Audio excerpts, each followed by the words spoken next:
Então, meus queridos, a vida com Deus é tão preciosa que nada, absolutamente nada, pode substituir nossa relação com Ele.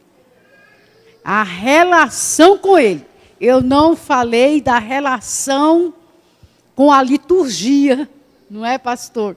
Tem gente que às vezes se relaciona com a liturgia. Eu gosto dessa forma de cantar, não é? De pregar, e se relaciona com a igreja como instituição. Não se relaciona com Deus.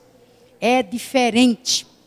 Então, aquele que aprende a se relacionar com Deus diretamente, em intimidade, sabe o sabor da vida cristã, sabe o valor da vida cristã. Seu coração se enche de Deus. E eu queria lembrar o texto de Provérbios, quando a palavra diz: a alma farta pisa os favos de mel. Agora, a alma faminta, todo amargo é doce. Olha que coisa, a palavra de Deus é tão sábia, não é? Então, se você está farto de Deus, na sua relação com Ele, você se farta dEle. Então, meu irmão, nada vai lhe atrair. Nada vai ser tão importante para você. Nada vai ter tanto valor. Você vai dizer: eu piso favos de mel.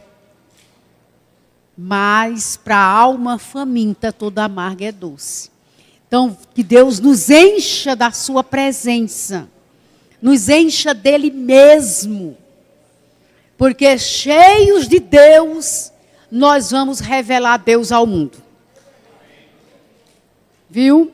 Cheios de Deus, vamos revelar Deus ao mundo. Queria, antes de entrar no tema, que é eu e o outro, eu queria lembrar que nós precisamos de nos relacionar com Deus como supremo valor da vida. Supremo valor da vida. Será que Deus é supremo valor da vida para você? Nada, absolutamente nada, pode substituir, pode. Às vezes você diz: não, substituir é muito forte. Quem é que vai substituir Deus, né, por outra pessoa, né, por dinheiro, por poder, por valores? Às vezes não é substituir, mas é adicionar. Aí é Deus e a riqueza. É Deus e os amigos. Deus e a família. Deus e a sociedade. Ah, mas não tem que ter? Claro. A família, a sociedade, os seus relacionamentos sociais, seus valores. Mas eles não podem estar acima de Deus. Deus é o supremo valor da vida. E nós precisamos levar isso a sério, para não dividir o coração. Né? Não dividir o coração. Então, amados, primeiro falamos da nossa relação com Deus. Agora nós queremos falar da nossa relação conosco mesmo e com o outro. Eu falei desse tripé, não é? Porque se não nos relacionamos bem com Deus, teremos dificuldade no nosso relacionamento conosco mesmo e com o outro. Né? Tem pessoas que desenvolvem uma espiritualidade superficial, porque ela diz: eu estou bem com Deus. Deus me visitou na oração. Deus respondeu meus pedidos. mas não é uma pessoa aceitável. Não é uma pessoa amável.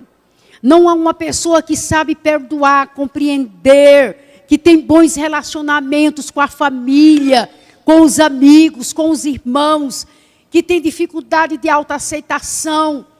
Então, a sua espiritualidade está deformada. Porque só o relacionamento vertical não é suficiente. Não é? Nosso relacionamento, o vertical depende do horizontal e o horizontal do vertical. Não podemos desprezar o outro, né? Não podemos também ter dificuldades de nos aceitar a nós mesmos. Então nós vamos ver aqui, por favor, que a relação com o outro é uma aprendizagem, cujo alvo é o aperfeiçoamento. É uma aprendizagem. Então, é o que falamos, que o relacionamento com Deus é processo. E da mesma forma, o relacionamento com o outro é uma aprendizagem. E isso é até a morte. Ninguém pode dizer, eu estou pronto. Não é verdade. Porque a nossa personalidade, ela se aperfeiçoa. Ela vai sendo levada à maturidade. Não é? E esse caminho para a maturidade é o caminho para o bem-estar. Não é? O bem-estar, aí eu volto a dizer, da forma como Deus nos fez trinos. Né? O bem-estar físico, mental e emocional. Mental, emocional, que é alma e espiritual. Corpo, alma e espírito. Né? Então, é necessário ter essa unidade do ser. O ser tem que estar unido, integrado. Não é? A minha mente com o meu emocional, com a minha vontade. Né? São três partes que identificam a alma humana. O que é que faz você ser imagem e semelhança de Deus? Você pensa, você é diferente de qualquer ser criado, né? Porque você é racional. Você pensa, você sente, você tem emoção e você tem vontade. Então a imagem de Deus está em você, né? E você tem a parte que veio especial de Deus para você, que é o Espírito, o sopro de Deus na sua vida. Então, essa unidade tem que estar saudável, para termos uma espiritualidade saudável. E somente quando os três estão bem, nós podemos dizer que estamos bem. E só podemos também dizer que estamos bem conosco mesmos, quando estamos bem com o outro. Então, vamos ver alguns passos para este relacionamento. Primeiro, uma boa relação com o outro começa com uma boa aceitação de si mesmo. Uma pessoa que tem dificuldade de autoaceitação, ela tem dificuldade de relacionar-se consigo e com o outro. Então, uma boa aceitação. O que é que a palavra de Deus nos diz? Meu amado, em Lucas 19, 18, Jesus repete o que está em Levíticos. Devemos amar o próximo como a nós mesmos. Então, a palavra de Deus nos dá um princípio, não é? Aquele senhor que entrou aqui, ele disse, então eu preciso saber os princípios de Deus. Precisa saber. Aonde você vai saber? Na Escritura. Não é? A Escritura traz os princípios de Deus. Esse é um princípio para viver bem. é amar o próximo como você se ama. Agora eu queria fazer uma advertência para você aqui. Não é? As pessoas, muitas vezes, já ouvi até pregador, né, falando de 3 mandamentos. Jesus não falou de 3 mandamentos. Quando perguntaram para ele qual o maior dos mandamentos, né, vocês sabem disso, é o texto que antecede o versículo 18, como resumir todos os mandamentos. Então Jesus disse 2. Ele se resume em 2. Ame o Senhor seu Deus de todo o seu coração, de toda a sua alma, de todo o seu entendimento. Primeira relação vertical. Ame o Senhor e ame o seu próximo como a si mesmo. Então Jesus resumiu em 2. Por quê? Porque ele sabe o quanto nós nos amamos. Por isso não são 3 mandamentos. São 2 mandamentos. Ele sabe que nós nos amamos.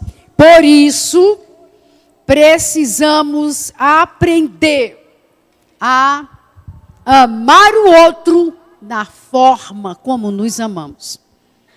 Agora, eu queria lembrar para você uma grande diferença que está escrito aqui. Eu me amo ou eu me agrado? A nossa natureza humana, o nosso ego, ele gosta de ser agradado. Quer dizer, ele gosta de estar no centro. Não é isso mesmo? O centro das atenções. Ele gosta de dar a última palavra. Gosta do mando. Gosta do domínio. Gente, isso é a nossa natureza. Não fique apontando para ninguém. Isso faz parte da natureza caída. Vocês estão lembrados do Éden?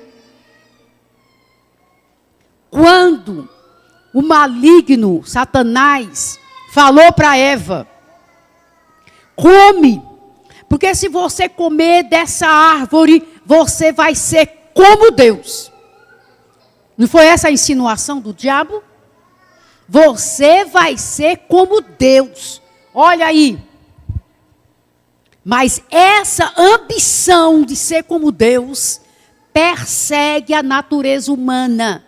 E ela está dentro de nós. Nós queremos ser como Deus. De estar acima do outro. Se nós não admitirmos essa tendência da natureza humana, que é egoísta, centralizadora, dominadora, se você não admite isso, é muito difícil você vencer. É muito difícil. Porque a primeira coisa que a gente tem que fazer é admitir. Então, meu amado, não podemos ser controlados pelo que agrada. Nós precisamos fazer diferença entre se agradar e amar. Então a pergunta é: eu me amo ou eu me agrado? Porque se eu me amo, eu invisto no meu crescimento. Eu quero ser uma pessoa madura, eu quero ser uma pessoa equilibrada, eu quero ter domínio das minhas emoções, eu quero ter domínio dos meus desejos, eu quero dominar os meus impulsos, porque eu não sou irracional. A Bíblia diz que não deve, o homem, no sentido genérico, o homem não pode ser como o cavalo nem a mula que não tem entendimento e que precisa de cabechos e de freios para que não se atirem. Então, é o domínio de Deus, não é? Então, gente, se eu me amo, eu quero investir no meu crescimento. Então, eu não quero seguir meus caprichos. Meus caprichos, eu só quero as coisas do meu jeito. Eu tenho que fazer as coisas que me agradam. Então isso não vai levar você a crescer, não vai levar você à maturidade cristã. Essa é a verdade. Nós temos que entender que o caminho da espiritualidade é aceitar-se, aceitar a si mesmo, né, para poder aceitar o outro. Então vamos adiante, amar a próximo como a si mesmo. Segundo, uma boa relação exige uma imagem equilibrada da autoestima. Então, a saúde espiritual, ela está relacionada à saúde emocional, porque somos um só ser. Então, se espiritualmente você investiu na sua relação com Deus, Deus vai tratar. Deus vai tratar com o seu emocional. E a palavra de Deus é tão preciosa que ela tem as diretrizes para a nossa saúde emocional. A palavra de Deus é um manual de psicologia. Porque Deus é sábio e Ele conhece o nosso ser. Então, meu querido, primeira coisa, nós precisamos ter cuidado com a super autoestima. A gente quer a maturidade, então precisamos ser pessoas que não se superestimam. Porque o que é superestimar-se? É você ter uma avaliação não correta acerca de você. Você se coloca acima do outro. Superestimar é você se colocar acima do outro. E quando nos colocamos como mais importantes, mais capazes, mais capazes do que o outro, nós estamos nos superestimando. E isso vai traduzir-se em soberba. E a Bíblia diz que Deus resiste ao soberbo, mas ao humilde, quem completa? Dá graça. Deus resiste o soberbo, então não queira a soberba, não se superestime, não pense de você além do que você é. E a Bíblia é tão sábia nisso, não é verdade? Então, não se superestime, mas também não se subestime. Quer dizer, não se sinta inferior. Né? Tem pessoas que têm dificuldade, né? Alguns traços do passado, alguma coisa não resolvida, né? Do passado, faz a pessoa se sentir menor do que o outro. Ah, pastor, eu não tenho condições de fazer isso. Ah, eu sou tão incapaz. Então, isso é se subestimar. Então, Deus nos chama para saúde emocional. O que é isso? O equilíbrio. Nem se superestime, nem se subestime. Tenha uma alta avaliação correta acerca de você. Tenha uma autoestima equilibrada. É isso que Deus quer de nós. E isso traz saúde para a alma e para o espírito. Não é verdade? Então vamos ver o que é que a palavra diz. Romanos 12, versículo 3. A palavra de Deus é tão sábia. Eu queria que um dos irmãos lesse esse versículo, por favor. Bem alto, para todos ouvirem.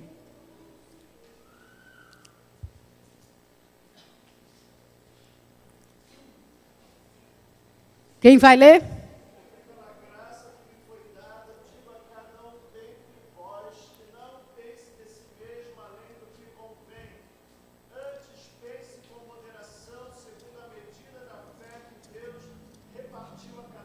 Obrigada. Então a palavra está dizendo, não pense de você além do que convém. Então, não tenha uma imagem é errado acerca de você. Se você se coloca acima daquilo que você é, então você está pensando errado acerca de você mesmo, não é verdade? Então, ninguém tenha, na minha versão, ninguém tenha de si mesmo um conceito mais elevado do que deve ter. Mas tenha um conceito equilibrado. É isso que queremos? Equilíbrio, né? Equilíbrio é sinônimo de maturidade. E é isso que Deus quer de nós, seus filhos, né? Termos equilíbrio. Como é que a gente, então, vai vencer essas duas fraquezas, né? De estar acima ou abaixo? Olhando o seu irmão no seu horizontal. Somos todos iguais. Não é verdade? Deus nos fez iguais. A lei diz que somos iguais em direito, né? Todos têm direito, né? Debaixo da lei. Mas nosso Deus, antes da lei, da Constituição brasileira, Ele já nos diz, nós fomos feitos imagem e semelhança de Deus.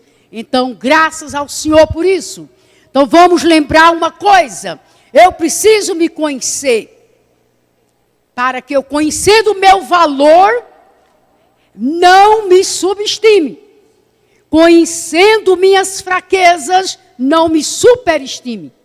Então, eu preciso fazer aquela oração, aquela prática do orante que Davi fez do Salmo 139.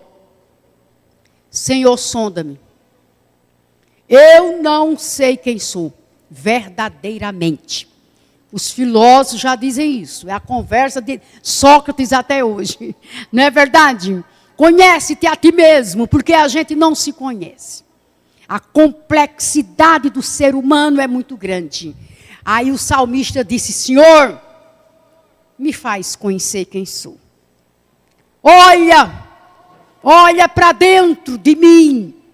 Eu gosto de dizer assim, põe a lupa e faz eu ver o que está lá dentro que eu não consigo ver. Então, gente, é mais uma vez um momento de oração que nos leva a buscar o entendimento do Senhor acerca de nós mesmos. Vê só, eu não estou dizendo o meu entendimento. Eu estou dizendo o entendimento, a percepção de Deus acerca de nós mesmos. Porque Ele está dizendo, me faz saber. Eu quero conhecer. Não é isso? E em Jeremias também, o profeta diz que miserável é o coração do homem, corrupto. Quem pode conhecê-lo? Aí ele diz, esquadrinha meu coração. Então, faz-me entender, faz-me perceber. E isso também se dá na oração. Aquele momentinho lá que eu falei, não é? Na presença de Deus. Então, vamos adiante com reconhecer o potencial e admitir as fraquezas. É isso que Deus vai fazer quando a gente se dispõe a conhecer-nos a nós mesmos com realidade. Estou falando com realidade. Não é conhecer a nós mesmos na percepção do outro, mas na realidade de Deus. Então, reconhecer as fraquezas e as áreas vulneráveis. Porque se eu entendo as fraquezas, eu vou poder trabalhar com elas. Né? Esse é o relacionamento eu e eu. Quais são as minhas índoles? Aonde estão minhas áreas vulneráveis? Eu vou saber vigiar mais. Porque muitos crentes caem por não perceber onde está a sua fraqueza. E quando é levado pela fraqueza, não pede ajuda. Porque uma coisa séria é você não pedir ajuda. Quando você estiver numa tentação, sendo levado à queda, não espere cair para chegar para o pastor e pedir ajuda. Porque tem gente que só faz assim. Então, depois que engravidou, vai dizer para os pais, vai dizer para o pastor. Então, antes de cair, tome posição preventiva à queda. Nós temos que tomar medidas preventivas, não é verdade? Então, você está sendo tentado a fazer um negócio espúrio, está sendo conduzido pelos seus colegas de trabalho, chega para o pastor, chega para alguém que você tem confiança, confessa a tentação, pede ajuda. Essa é medidas preventivas que a gente precisa saber tomar. Medidas preventivas. E você veja que Deus fez isso com Paulo. Paulo tinha a tendência, a sua fraqueza era a soberba. Ele explica isso em 2 de Coríntios 12. Ele não tem vergonha de se expor. Não é verdade? Ele se expôs. Aí ele diz, para que eu não me ensoberbecesse, foi-me dado um espinho na carne. Um mensageiro de Satanás. O que é que Paulo está dizendo? Deus me deu medidas preventivas para que ele pudesse continuar me usando. Porque a soberba ia impedir dele continuar sendo um servo de Deus, trabalhando como ele trabalhou para o Senhor. Porque a graça não combina com soberba. Graça é você dizer, eu não mereço, eu não tenho nada a oferecer a Deus para Ele poder me dar essa bênção. Eu não tenho, mas o Senhor, pela sua graça, nos dá. Então, minha gente, vamos pedir a Deus graça, não é verdade? Vamos para o terceiro pontinho. Está bem, então é o quarto. Obrigada. Para uma boa interação, nós também precisamos de aceitar o outro. Então eu preciso me aceitar e Jesus vai nos dar essa percepção da nova criatura que você é, de seus valores em Cristo. Olha, é em Cristo. Queria que você guardasse isso aí. Porque a nossa maior dificuldade é fazer essa junção. Eu não sou capaz em mim mesmo. Mas em Cristo eu sou. Eu não tenho bondade em mim mesma. Mas Cristo me dá a sua bondade e eu posso ser bondosa com a bondade de Cristo. Percebe isso? Eu estou dizendo mas eu quero que você diga para você mesmo. Eu não sou capaz de ser bondoso. De amar. Amar com o ágape de Deus, não somos capazes não. Por isso que quando Deus... Jesus chega para Pedro e pergunta, Pedro, tu me amas? Jesus usa ágape, que é o amor de Deus. E como é que Pedro responde? Pedro responde com filéu, o amor, afeição. Ele não tinha condição de amar com o amor que ama o inimigo. Você tem condição de amar seu inimigo? De orar pelos que lhe perseguem? Você tem condição de amar sendo rejeitado? Não tem não. Aí você diz, Senhor, afeição. Mas a Bíblia diz que o amor de Deus é derramado em nosso coração pelo Espírito Santo que nos foi dado. Agora você diz amém. Você tem uma fonte de amor, meu irmão. A fonte de amor é Deus. Deus é amor. A essência de Deus é amor. E Romanos 8:5, aliás, 5:5, diz que o Espírito derrama esse amor em nosso coração. Aí você ama com o amor de Deus. Aí você é bondoso por causa da bondade de Deus em você. E as virtudes de Jesus vão sendo formadas no nosso interior pela ação do Espírito Santo em nós. Então, para nos relacionar bem com o outro, nós precisamos conhecer as peculiaridades do outro. Deus nos fez diferentes. Não tem um DNA igual. São 7 bilhões e milhões de pessoas no mundo. Não tem um DNA igual. Agora, por que é que você quer que as pessoas sejam como você? Não é coerente. Não é coerente. As nossas diferenças de personalidade traz a beleza da criação de Deus. É como arco-íris, diversas cores e matizes, faz uma beleza tão grande. Então a obra de Deus é a unidade na diversidade. Somos todos humanos, mas todos bem diferentes. E aí está a beleza e a versatilidade das obras do Senhor.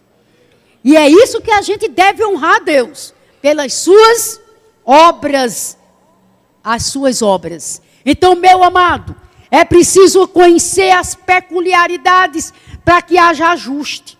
Não é? Tem que haver ajuste, porque aquela pessoa se expressa com mais rapidez nos seus sentimentos. Não é? Às vezes é mais explosivo. O outro é mais pacato, não é? É mais quieto, ouve mais antes de falar. E aí vai o quê? Os ajustes. Ô, meu amado, esse ajuste faz bem. Porque faz você viver não se anulando pelo outro e não sobrepujando o outro. Por favor, tem que ter as duas coisinhas aí. Não é verdade? E aí vem o equilíbrio. Aí ninguém vai se desvalorizar. Né? E a palavra do Senhor diz em Efésios 2:22, que Paulo tem em mente a igreja como um edifício. E ele fala para que cada parte bem ajustada, o edifício bem ajustado cresce. Não é isso que está escrito? Bem ajustado cresce. Então, para crescer, meu amado, precisa de ajustes. E lembre-se que o ajustes começa com diálogo. Tá bem? E para ajustar, é preciso também confronto. Né? Confronto não é brigar. Confronto é quando a gente vai expor a questão. Aí não pode estar com a adrenalina alta, né? Tem que estar esperando a ocasião certa, né? Deixa a adrenalina baixar. Aí você vai para o confronto. Não é assim mesmo? Isso é saúde emocional que Deus quer nos dar. Mas o confronto é necessário.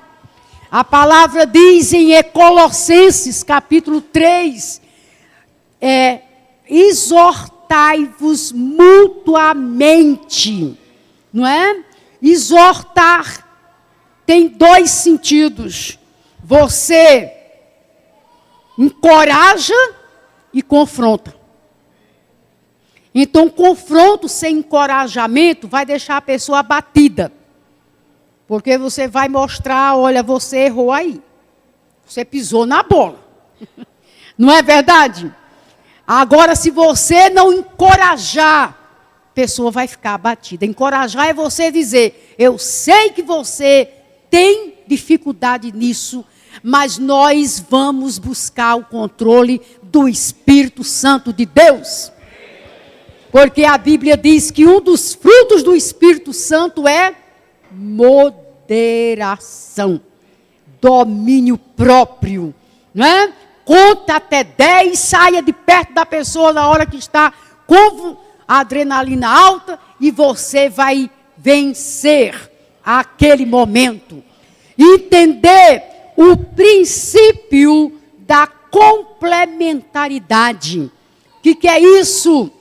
Nós fomos criados seres sociais. Deus nos fez para viver em comunidade.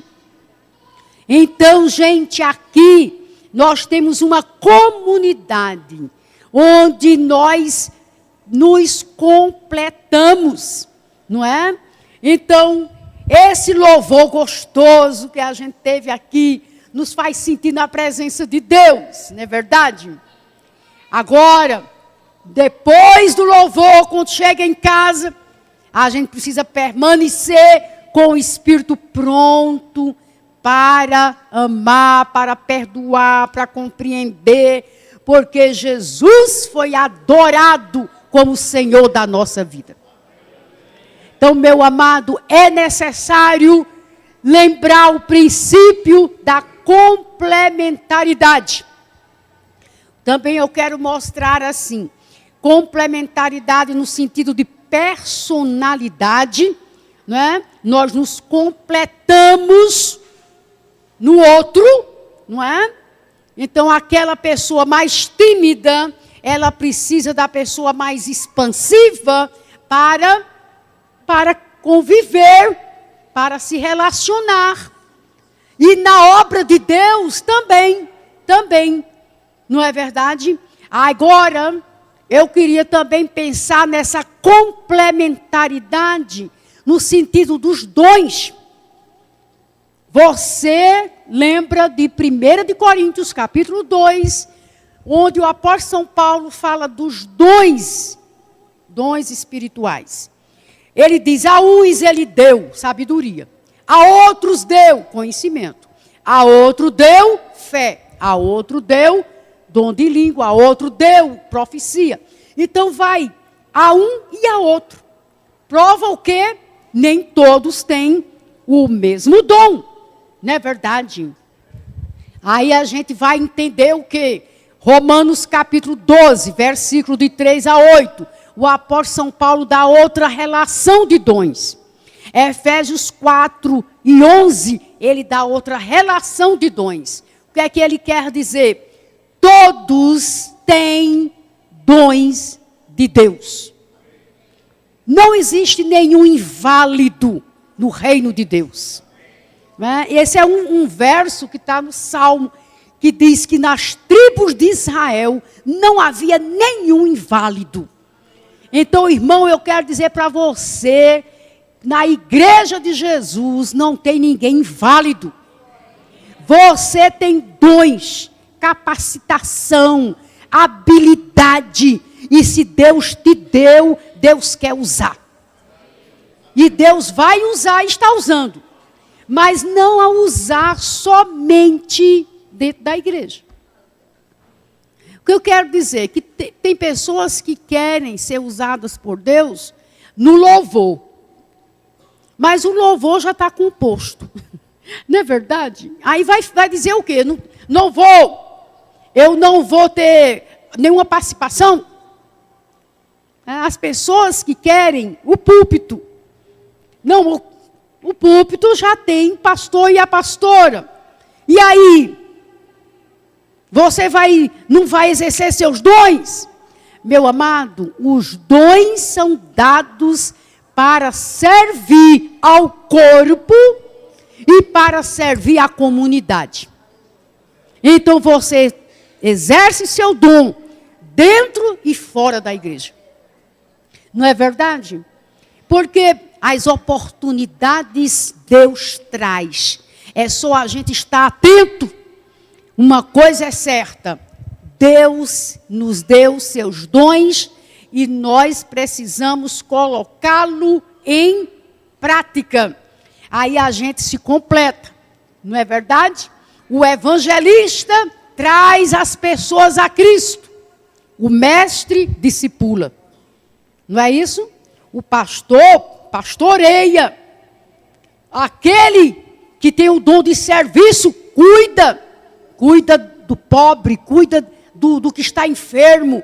Então, os ministérios vão se desenvolvendo. E a igreja vai crescendo com a complementaridade. Então, ninguém é perfeito. Ninguém se basta a si mesmo. Cada um precisa do outro. Agora vamos buscar os ajustes, não é? Para que possamos servir ao Senhor com os dons que Ele nos deu. Não é? E aí nós vamos nos realizar. Como é que a gente se realiza?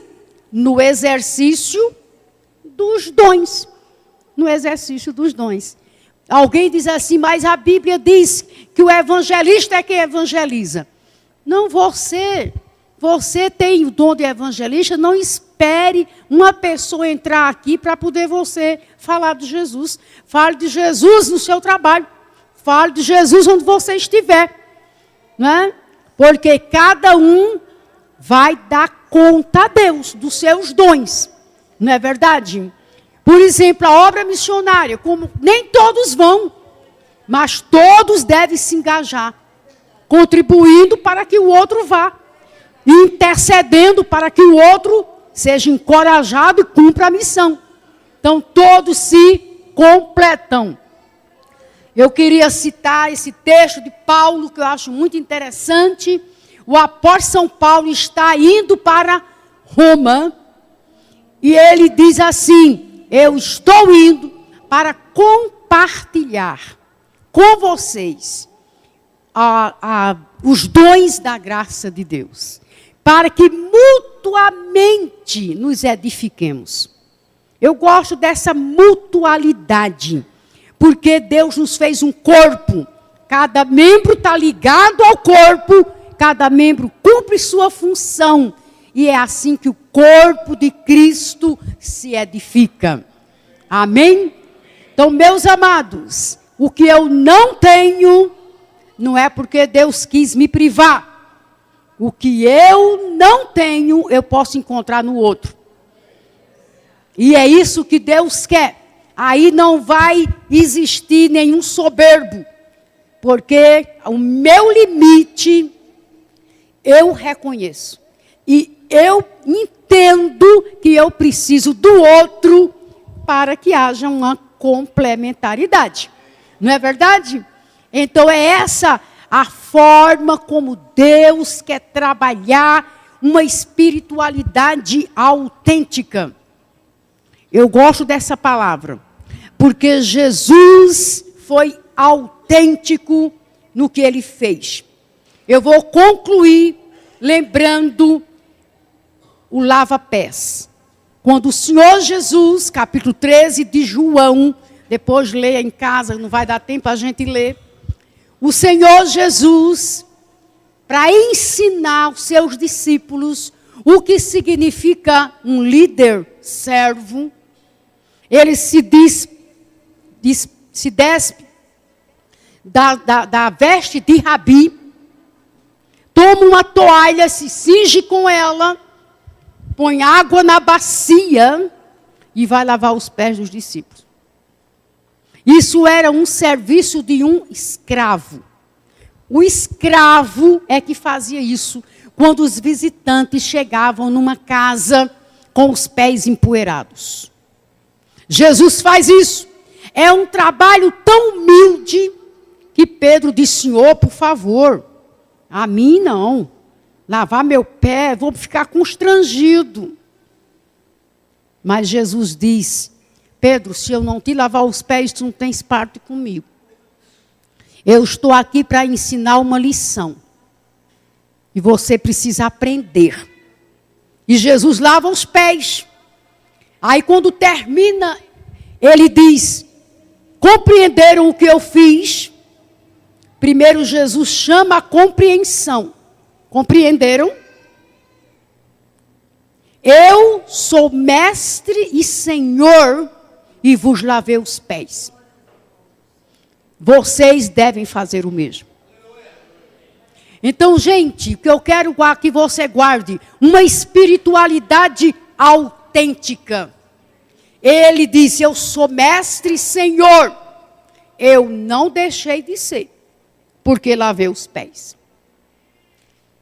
Reconheça seu valor em Deus, reconheça seus dons e tenha disposição de servir, mesmo que seja o serviço mais humilde.